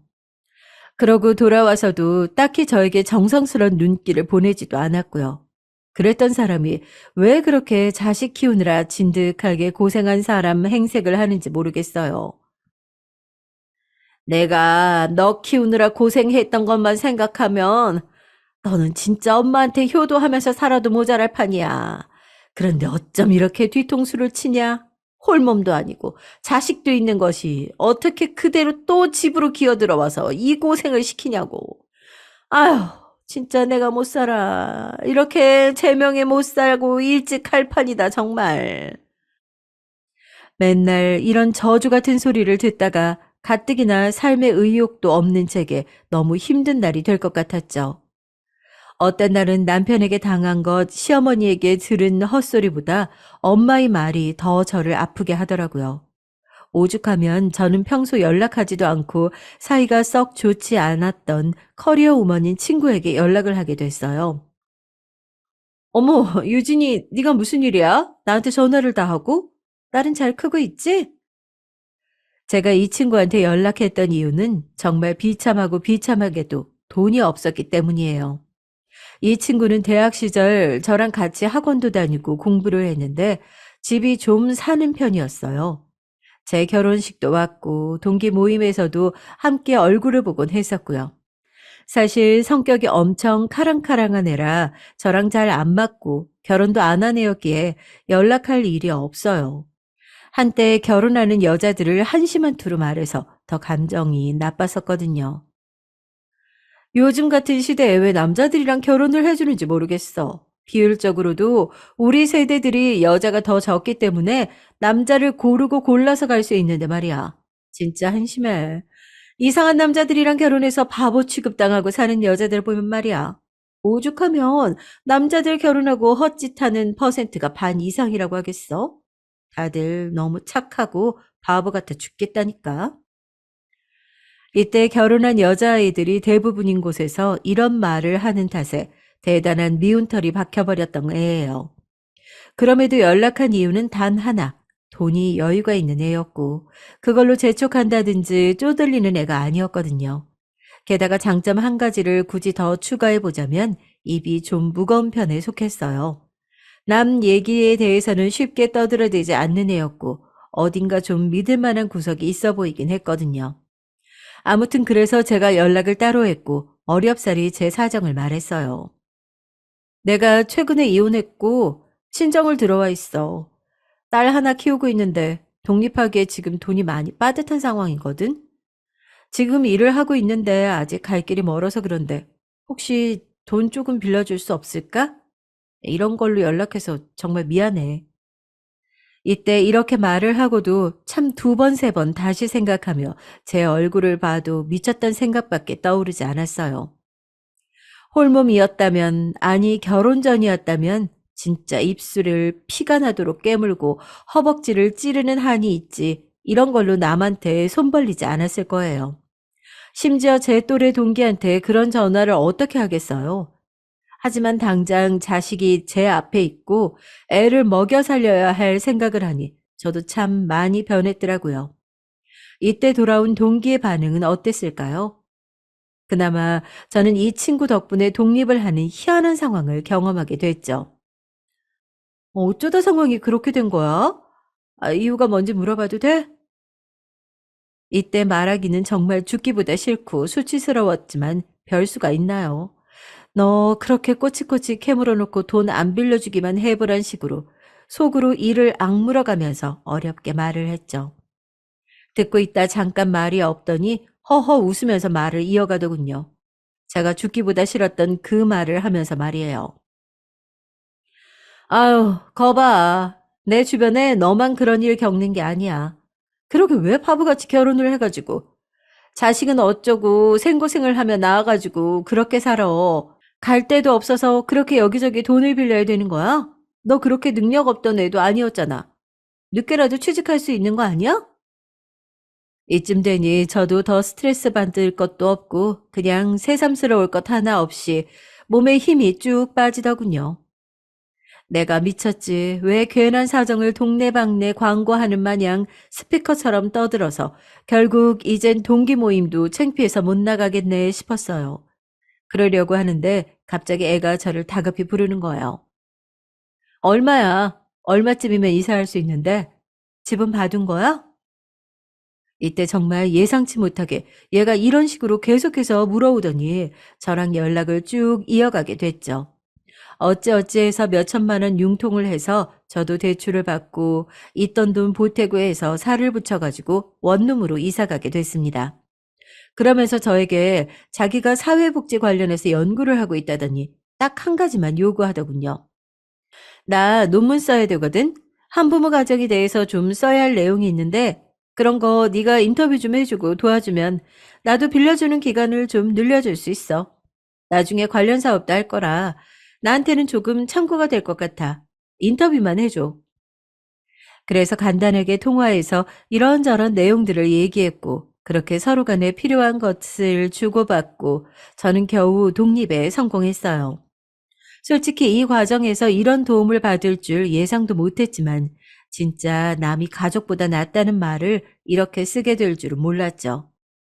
엄마는 정말 한 푼도 조금의 돈도 없다고 말했어요.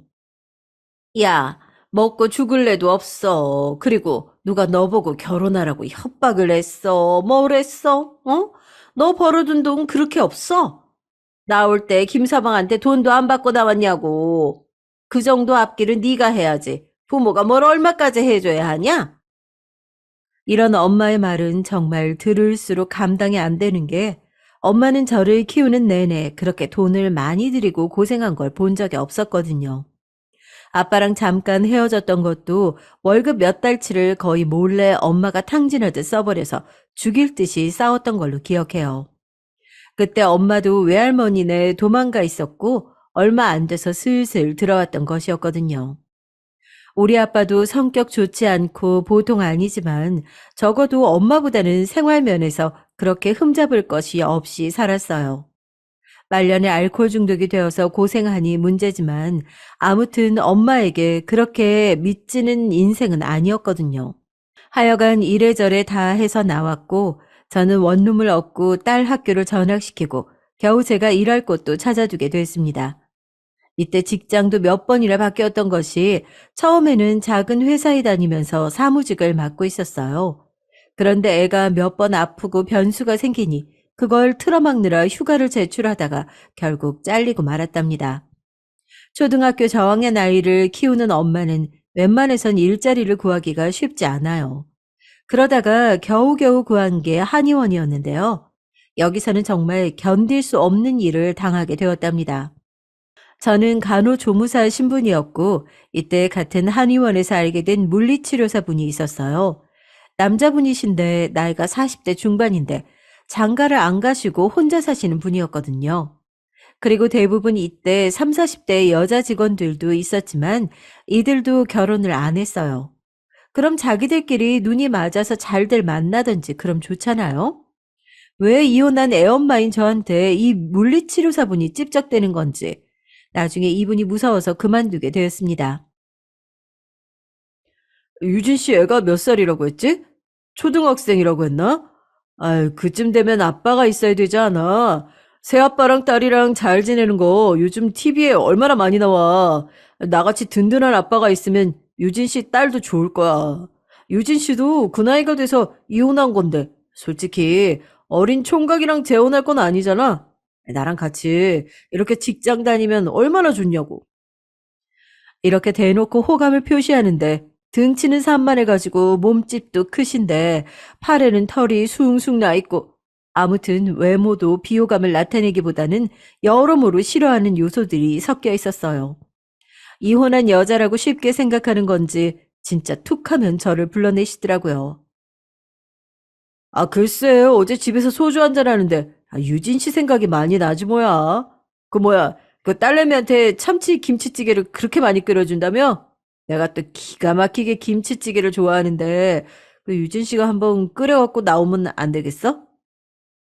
이런 의미 없는 찝쩍거림이 쭉 이어지자, 저는 더 이상 이곳에 있어서는 안 되겠다는 생각이 들더라고요. 어떤 날은 집에 갈 때 계속 따라와서는 자꾸 데려다 주겠다고 하더라고요. 밤 늦은 시간이었는데 말이에요. 이런 사정을 한의원 여자 원장께 말을 했는데 외려 저를 탓하는 바람에 정말 하늘이 깜깜하게 느껴졌어요. 그런 일이 있었어? 하긴 김 선생이 좀 그런 구석이 있기는 하지. 근데 유진 씨가 너무 예민한 거 아니야? 원래 그런 분이야. 이런 거 하나하나 따지면서 일 못하겠다고 하면 어떡해. 먹여 살려야 할 자식도 있으면서 말이야. 이래서 내가 애엄마들을 안 쓴다니까. 같은 여자지만 진짜 직장 구하고 그만두는 걸 너무 쉽게 알아. 너무나 어이없는 반응을 듣고 그럼에도 불구하고 한 달은 채우라는 말을 저는 받아들일 수 없었어요. 그 다음날 억지로 저와 이 물리치료사분을 화해시키겠다며 직원들 그 많은 데서 저희 일을 떠벌리니 제가 어떻게 계속 다닐 수가 있겠어요. 저 역시 제 눈에 몇 번이나 딸이 밟혔지만 그렇게 더더욱 여기 오래 버틸 수가 없었습니다. 하지만 일을 그만두기 바쁘게 딸과 지내는 한 달 한 달은 정말 쉽지 않더라고요.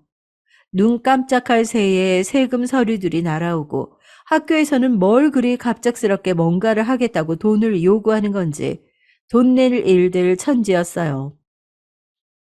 어쩔 수 없이 저는 급한 대로 투잡 쓰리잡이라도 뛰자는 생각으로 오전에는 동네 식당, 오후에는 버스를 두 정거장 더 타고 가야 하는 대형마트에 취직하게 됐답니다. 늘 노트북을 갖고 다니며 회사들을 전전하던 저에게 이런 흐름은 스스로도 꽤 충격적이었어요. 직업에 귀천이 없는데 뭔가 민망하고 죄송스럽지만 아무튼 제가 그동안 공부하고 쌓아왔던 스펙들을 떠올리니 믿을 수가 없는 거예요.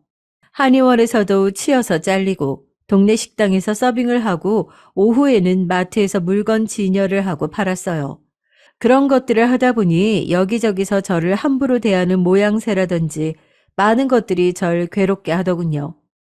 식당 아저씨의 날카로운 말은 늘 맵게 들렸어요. 이봐요, 그 빨리빨리 좀 움직여, 어? 그런 식으로 하면 우리랑 일 못해. 얼른 이거 저기 물티슈 깔아주고 서빙도 좀 제깍저깍 해요. 손님 나가신 지 언젠데 아직까지 저걸로 테이블을 놔뒀어. 정말 이때 몸이 몇 개라도 모자랄 만큼 일이 바빴고 마트와 식당 그 어느 곳도 저를 대충 일하게 두지 않았어요. 돈을 들인 만큼 야무지게 뽑아 먹어야겠다는 생각이 가득해 보이더군요. 하여간 돈이 궁한 건 저니 저도 그에 맞춰 뛰어다니고 있었는데 오전에 일하는 식당은 정말 꽤나 일이 힘든 편이었어요. 그래도 주인 아저씨에 비해 아줌마는 좋은 분이셨기에 일하고 나서 돌아갈 때 반찬 같은 것도 곧잘 챙김받고는 했었죠. 이제 제가 말하게 될 이 신기한 일에 대해 식당 아줌마도 관련이 있기 때문에 설명을 안 할 수가 없네요.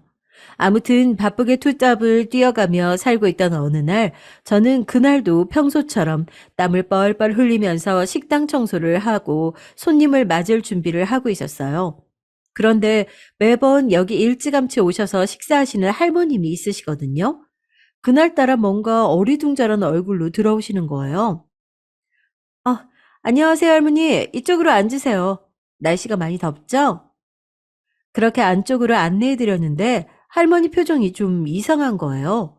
눈도 제대로 맞추지 않으시고 계속 허공을 보듯 왔다 갔다 하시더라고요. 그래서 전 좀 피곤하신가 싶어 자리 안내를 해드렸고 메뉴를 여쭤봤는데 여전히 답이 없으신 거예요. 할머니, 뭐 드실 거예요? 전처럼 순두부 드릴까요? 네? 이렇게 몇 번을 물어도 답이 없으신데 주인 아저씨는 또 자기 볼일 때문에 성을 내시니 정신이 없더라고요. 그런데 할머니가 갑자기 손을 번쩍 드시길래 갔더니 메뉴판을 가리키면서 뭘 달라고 하시는 거예요. 저게 뭔데요? 순두부찌개요? 된장찌개? 하지만 계속 답답하게 명확히 말씀을 안 하셔서 워낙에 평소 드시던 게 순두부이니 저도 그냥 그걸로 주문을 대신 해드렸어요.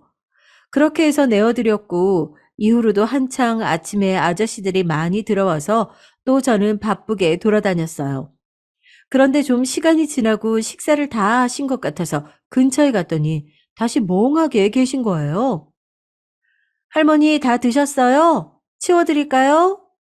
이렇게 말을 걸어도 평소 같지 않게 답을 안 하고 계속 계시더라고요. 좀 이상하다 싶어서 주인 아줌마에게 말씀을 드렸는데 슬쩍 보시더니 그냥 놔두라는 거예요. 아, 유진이 너 모르냐? 할머니 약간 치맥기 있으셔. 우리 남편 없을 때에는 그냥 저렇게 좀 계시다가 나가시게 해도 돼. 그냥 그 사람이 유난이라서 그렇지. 아무튼 어차피 저러다가 얼마 안 돼서 일어나시거든? 신경 안 써도 돼요.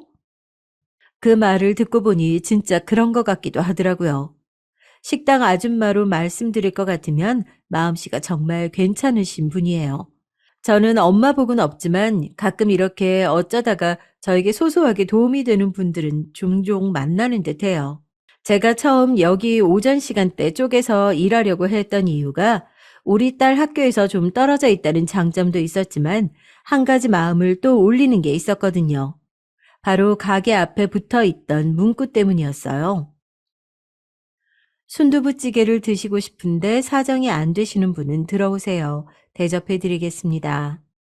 이렇게 돈이 없으신 분들에게도 무료로 밥을 제공하는 분이었어요. 하지만 이 집 아저씨는 그냥 일반 보통 한 집안의 가장이었고 아줌마가 모든 걸 떠맡고 있는 이 식당에서도 그게 불만인 건지 이 문구를 붙이기까지 아주 살벌하게 싸우셨다고 하더군요. 아무튼 식당 아줌마는 동네 어려운 분들의 점심 끼니를 책임지고 있었고 그로 인해서 번거로운 일도 많았지만 그럭저럭 동네에서 이 식당 이미지는 나쁘지 않았습니다. 앞서 말한 칠매 할머니는 가끔 돈을 내실 때도 있고 안 내실 때도 있다고 하더라고요. 그런데 이 할머니가 다음 날도 오셨는데 이날의 일은 어찌나 저도 손이 떨리던지 식당 아줌마께도 차마 말을 하지 못하고 집으로 그대로 향해버리고 말았어요. 원래 일정상 이후에 마트 출근이 없긴 했지만 집에 가서도 도통 마음이 안정되지 않고 어쩔 줄 몰라 하게 되었답니다. 이날 할머니가 저에게 하신 행동 때문에 영 마음이 싱숭생숭해서 잡히질 않았거든요. 할머니, 식사 다 드신 거예요? 그럼 치워드릴까요? 이렇게 테이블을 치우는데 갑자기 할머니가 제 손을 쓱 잡으시는 거예요. 뭔가 싶어서 쳐다봤는데 할머니는 계속 빈 눈으로 저를 쳐다보시더군요. 어딜 보고 있는지 모르는 눈으로 멍하니 저를 잡고 뭐라고 입만 열었다 닫았다 대충 하시는 거예요. 할머니, 왜 그러세요? 이날 저도 덥고 컨디션이 나빴던 날이라 이렇게 늘어지는 텀이 좀 불편했어요. 그래서 그냥 무의식 중에 대꾸한 건데 할머니는 제 팔을 잡고 본인 발 밑을 가리키는 거예요. 순간적으로 뭘 흘리시는 건가 싶어서 눈을 번뜩이는 찰나 밑에 웬 가방 같은 게 보이더라고요. 이거, 이거 가져가. 그래서 뭔가 했는데 웬 짐꾸러미 같은 가방 같은 것이 있었어요. 빨간 체크 가방이었는데 어린애들이 들고 다닐 법한 그런 보풀난 가방이더군요. 할머니가 정신이 온전치 않으실 때 있으니까 뭘 착각하신 것 같기도 하고 전 괜찮다고 말씀드렸거든요. 근데 한사코 계속 가져가라고 하시는 거예요. 이거 가져가. 너 가지라고. 어? 이거 가져가 빨리. 그러면서 자꾸 제 팔을 잡아당겨 가방 쪽으로 향하게 하시는 거예요. 이게 뭔데요, 할머니? 왜 그러세요? 약간은 저도 덥고 짜증난 어투로 반응을 했는데 일단은 양쪽에서 아저씨 아줌마들이 배를 눌러대는 통에 가방을 챙겨들긴 했어요. 그래놓고 다시 자리로 돌아와 보니 할머니는 이미 문을 열고 나서는 중이시더군요. 한숨을 훅 하고 들이쉬며 가방을 들고 제 소지품을 둔 식당 안쪽 커튼 쪽으로 들어왔어요. 분명히 뭔가 폐지나 쓰레기 같은 것들이 있을 것 같아서 열어볼 생각도 안 들었죠. 그런데 왔다 갔다 하다 보니 아무래도 신경이 쓰여서 홀에 주인 아저씨가 있는 틈을 타서 다시 안쪽으로 들어가 가방을 열어봤어요. 그리고 뭐가 있는지 확인을 한 후 저는 그만 그 가방을 챙겨서 주인 아저씨께 허둥지둥 집에 일이 있다고만 말하고 그대로 식당을 뛰쳐나오게 됐답니다. 대강 밖을 둘러보니 할머니는 여전히 계시지 않았고 저는 고개를 계속 좌우로 돌려대다가 그대로 서 있다가 어찌어찌 집으로 돌아가게 됐죠. 아직 숨가쁘게 일할 시간인데도 아무 생각이 나지 않았고 머리는 그냥 하얗더라고요. 저도 모르게 혼잣말이 나와버렸어요. 아니, 이걸 어떻게 한다? 이러면서 집안에 웅크리고 있었답니다. 솔직히 현금 5천만 원이라니 이런 게 어디서 뚝 저한테 떨어지겠어요. 세상에 살다 보니 이런 일이 진짜 일상 안에서 평범히 일어날 수도 있다는 걸 처음으로 겪었단 말이죠. 말 그대로 할머니가 저한테 한사코 가져가라고 성화를 부리셨던 그 가방 안에 5천만 원이라는 액수의 돈이 양껏 채워져 있었으니 저뿐 아니라 멀쩡한 사람은 다 넋이 나갈 수밖에 없었을 거예요. 하나씩 종이끈이 채워져서는 대충 봐도 평범한 액수가 아니란 걸 느낄 수밖에 없었을 거고요. 손이 달달 떨리기도 하고 어디서 이런 걸 주워왔다는 사람들 얘기는 뉴스로나 가끔 봤지 저처럼 이렇게 직접 전달받아 본 사람이 또 있을까요? 그리고 가장 궁금해서 미치겠는 건 할머니가 이걸 저한테 왜 주셨냐는 거예요.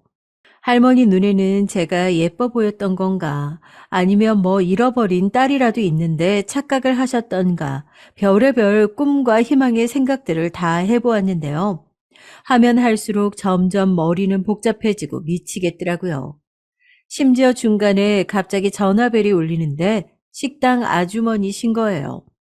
저도 모르게 전화를 받을 수가 없었어요. 하지만 나중에 카톡에 온 걸 보고 한창 마음을 가라앉히고 다시 전화를 했답니다. 저기 몸이 갑자기 안 좋아져서 어쩔 수 없이 나왔어요. 죄송해요. 내일은 일찍 출근할게요. 이렇게 어영부영 전화를 끊은 후 저는 학교에서 딸이 돌아올 때까지 마음을 편히 둘 수가 없었어요. 결국 참다 못해서 엄마한테 전화를 했는데 엄마한테 상담을 해서 해결하려고 했던 제가 바보였죠. 애초에 엄마랑 안 맞아서 이렇게 떨어져 나와서 생고생을 하는 주제에 뭘 기대하고 연락을 했을까요? 그래서 뭐, 어떻게 됐는데? 세상에, 요즘 그런 일이 있어? 그거 너 사기당한 거 아니냐? 아유, 그런 건 바로바로 신고해버려. 나중에 무슨 죄를 뒤집어 쓰려고.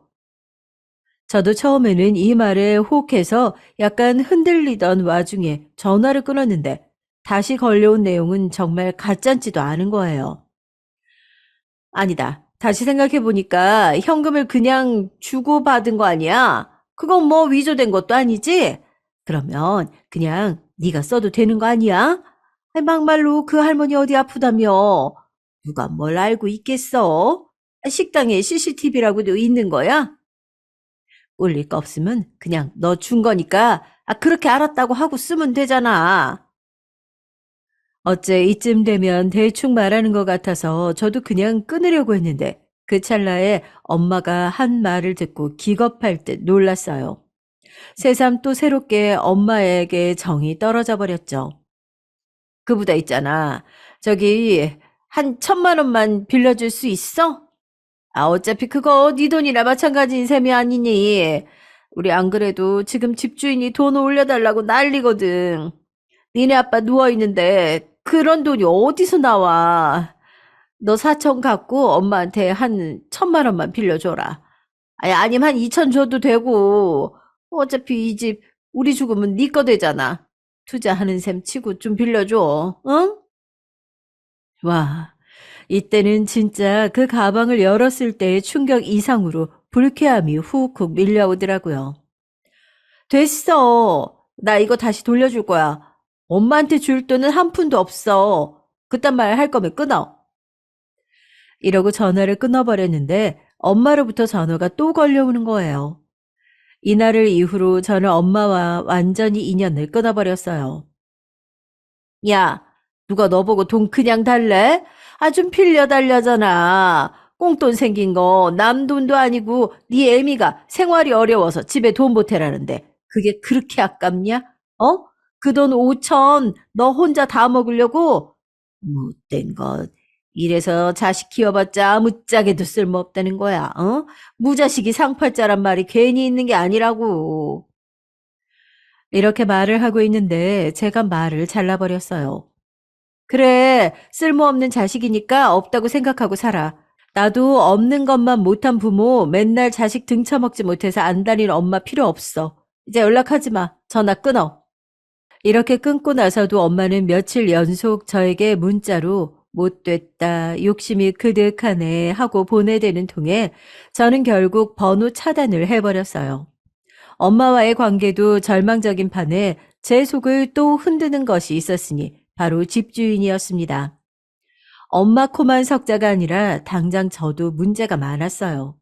이 집주인은 옆집 원룸에 사는 자기 딸이 내야 할 세금까지 저한테 물리고 하여간 온갖 말로 시비를 걸어댔었거든요.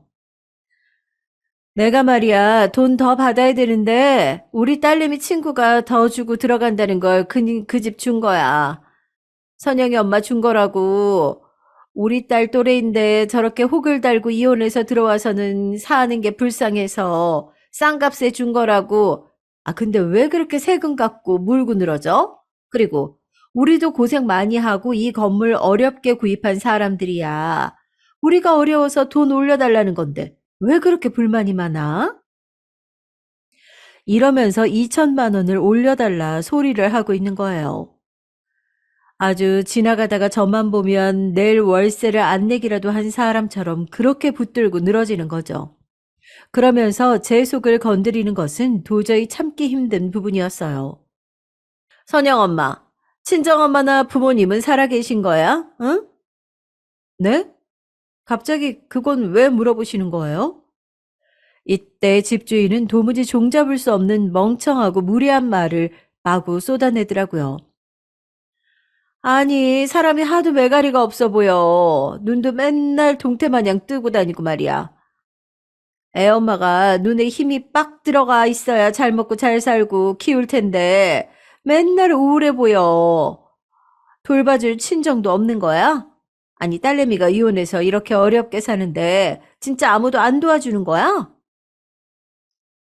이런 쓸데없는 말까지 들어야 하는 제 주제가 참 서럽고 구슬프게 느껴지더군요. 내가 얼마나 만만해 보였으면, 얼마나 초라해 보였으면 이런 말까지 들어야 하는 걸까요? 솔직히 저는 이 며칠간은 식당과 마트에 출근하지 않았어요. 정말 가슴에 손을 얹고 말을 하기로, 그리고 기왕 여기에 이렇게 드러내기로 마음을 먹은 이상 진실을 말하자면요. 그 돈을 제가 훔친 건 아니지만 정신이 온전치 않은 할머님이 주신 거잖아요. 그걸 그대로 받아들일까 하는 생각이 계속 있었어요. 하지만 양심은 무지무지 찔렸거든요. 그 할머니가 치매라서 보통의 상태가 아니라는 걸 저는 충분히 들어서 알고 있는 사람이었으니까요. 며칠을 늘어지는 엄마의 공격, 그리고 때마침 자기 딸내미 친구가 방을 달란다며 뭘 알기라도 하는 듯 저를 공격해대는 집주인.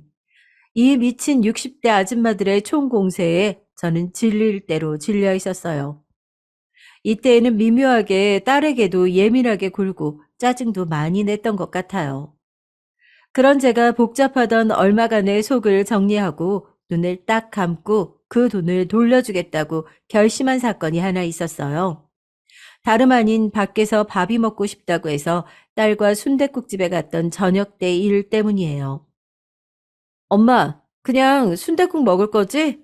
나는 사골 순댓국 먹을래. 이렇게 말하고는 딸과 함께 대충 끼니를 때우고 한숨을 푹푹 쉬어대면서 공과금 납부를 핸드폰으로 하고 있었어요. 그리고 일어나서 계산을 하려고 나가는데 딸이 꾸물거리는 거예요. 왜 그래? 얼른 따라오지 않고. 가서 숙제해야지 너. 근데 돌아온 딸의 대답이 저에겐 좀 충격이었어요. 당연한 말이 왜 그렇게 아프게 꽂혔을까요? 의자 바로 끼워 넣으려고 엄마랑 나랑 앉아있던 자리잖아. 잘 정리해놔야지. 아무것도 아닌 너무나 당연한 말이 제 마음 안으로 훅 들어와서 대체 이게 뭐라고 저를 순간적으로 번뇌하게 만든 것일까요?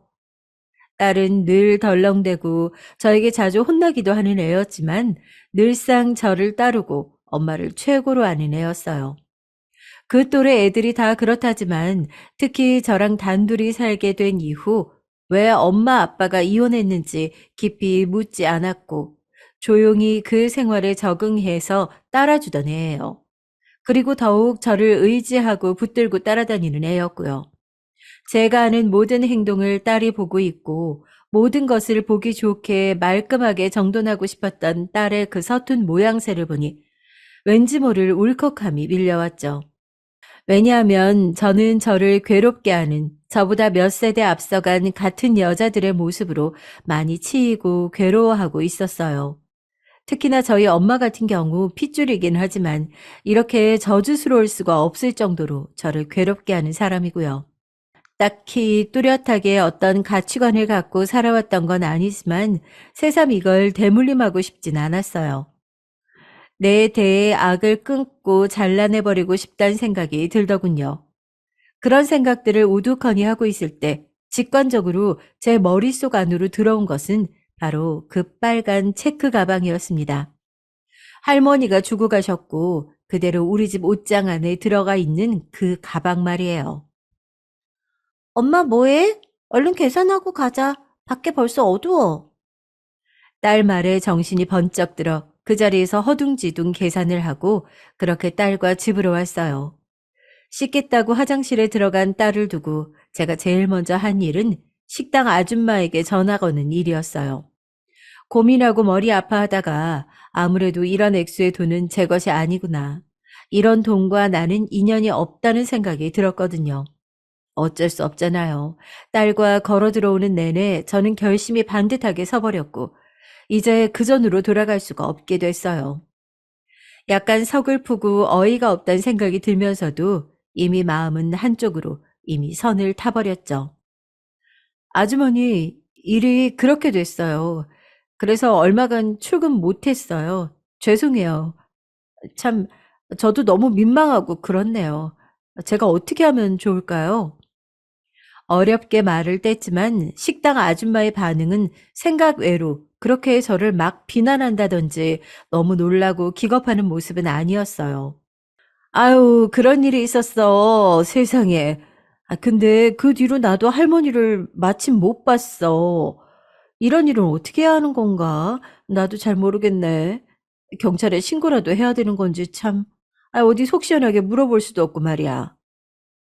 이러고 둘이 안절부절하며 전화를 끊었고 결국 저는 불안한 마음에 그날 저녁 바로 식당으로 달려가 한참 이야기를 나눴죠. 그러다가 울기도 하고 그래도 이렇게 잠시나마 남에게 속을 비워낼 수 있어서 그것만으로도 약간은 시원해지더라고요. 일단은 갖고 있어봐. 그걸 다시 여기 갖다 놓을 수도 없잖아. 할머니가 오시면 그때 얘기하고 자기가 맘 편하게 다시 가져다 드리든지 그렇게 하면 되지 않을까? 참, 그리고 우리 집 아저씨한테는 그런 얘기 안 해두는 게 좋을 거야. 아주머니가 알아서 이렇게 정리를 해주시니 저도 그게 맞겠다 싶었어요. 당연한 얘기긴 하지만 일단 완연히 제 돈이 아니라고 생각하니 얼른 제 손으로 밀어내고 싶더라고요. 그렇게 하루하루 보내고 있는 와중 며칠이 지나 할머니는 오지 않으시는 거예요. 저는 무거운 마음을 안고 쓸 수도 없는 거액을 집에 보관해 둔 채 식당을 나가려니 엄청 애가 타더군요. 하여간 그렇게 있는 동안 집주인은 전화해서 저를 어찌나 얄궂게 괴롭히던지 알아서 떨어져 나가길 바라는 눈치더라고요. 아유, 선영 엄마, 내가 애가 달아 죽겠어, 정말. 돈 결국 못 올려준다는 거 아니야. 그럼 나 우리 딸내미 친구한테 이 집 줘야 돼. 얘네 엄마가 벌써 며칠 전 와서 다 보고 갔다고. 바로 앞에 파출소도 있고 치안 마음에 든다며 이 집 달라고 난리였어. 이렇게 머리가 터지려는 와중 갑자기 오전 중에 할머니가 오신 거예요. 이날 저는 딸 학교 모임 때문에 그날따라 식당을 못 갔는데 아줌마가 알려주셔서 급히 집에 들려 가방을 찾아 식당으로 날아갔죠. 어찌나 오랜만처럼 느껴지던지 여전히 멀뚱멀뚱한 눈으로 계시는 할머니에게 그 가방을 다시 드렸고 혼자 오셨냐고 물었더니 아니라고 하시더라고요. 아들이, 아들이 올 거야. 이제는 그 안에 뭐가 들었는지 알고 있으니 할머니가 그 돈을 혼자 갖고 가시는 게 마음에 걸리더라고요. 결국 할머니가 주신 핸드폰으로 아들한테 전화를 걸었고 자초지종을 말해서 같이 와서 할머니와 돌아가 달라고 했죠. 그렇게 직접 차로 모시고 가는 걸 봤고 결국 그날 학교 모임도 중간에 빠져나온 꼴이 되어 선생님께도 사과 전화를 드리고 진짜 바빴어요. 헌데 며칠이 지나 이사 갈 집을 알아보던 중에 식당으로 누군가 찾아 들어온 거예요. 제가 본 건 아니고 화장실에 가 있었을 때 나와 보니 식당 아줌마가 저를 막 손짓하더라고요. 그래서 갔더니 웬 남자분이 절 보며 김유진 씨? 라고 하시는 거예요. 네, 맞는데요? 왜요? 저기 이옥순 할머니 아시죠? 제 이름은 맞는데 전혀 엉뚱한 얘기를 하고 있어서 뭔가 했더니 식당 아줌마가 옆에서 작은 목소리로 할머니, 그 할머니 말이야. 라고 하는 거예요. 그제서 알아듣고 안다고 했더니 이후로 계속 당황스러운 말들을 하시더군요. 그 순간만 해도 제가 이런 대답을 듣게 될 줄은 몰랐거든요. 글쎄, 몇 번을 다시 물어봐도 제가 할머니께 돌려드렸던 그 돈 말이에요. 그게 할머니가 제 앞으로 주신 돈이 맞다나요? 대체 이게 무슨 장난질인가 싶어서 순간적으로 미간이 찌푸러졌어요. 스스로도 어이가 없었지만 어떤 마음으로 그걸 돌려드린 건데 이렇게 다시 돌아온다는 게 납득이 안 되더라고요. 할머님께서 김유진 씨께 드리는 게 맞다고 다시 전해달라고 하셨어요. 알고 보니 이때 저를 찾아와서 이렇게 말하신 분은 할머니네가 선임한 변호사였는데 이 일 때문에 선임한 건 아니고 아무튼 그쪽 일을 봐주시는 분이었던 것 같아요. 무슨 연고로 저에게 주셨는지 모르겠고 그날 보니까 엄연히 나이 든 아들도 있었거든요. 제가 딱히 할머니께 뭐 잘해드린 것도 없고 반찬 하나 더 놓아드린 것도 없었어요. 그렇다고 살갑게 뭔가 대꾸해드리길 했나 하면 그렇지도 않았기에 아무리 봐도 누가 무슨 몰래카메라도 아니고 사기치는 게 아닌가 싶더라고요. 한번 제 손에 쥐어졌을 때에는 솔직한 마음으로 이게 웬 떡이냐 싶었지만 이성적으로 많은 것을 생각하고 한번 거쳐보니 이제는 의심이 생겼거든요. 왜 저한테 주시는 거예요? 제가 뭘 했다고 맨날 여기 대접해 주시다시피 한 건 여기 아주머니신데 이해가 안 돼서요. 근데 이 변호사분 말로는 이미 자식들에게는 줄 만큼 나눠 주셨고 남은 재산이 좀 있으신 것 같았어요. 그래서 주신 것이라고 쳐도 저한텐 거액이고 그리고 어디까지나 너무 생뚱맞잖아요. 이옥순 할머니께서 재산이 어느 정도 있으신데 얼마 정도는 자유롭게 쓰고 싶다고 하시더군요. 무슨 연유인지 저도 정확히 모르겠어요. 사실 따님이 한 분 더 있으시긴 했는데 재작년에 암으로 돌아가셨습니다.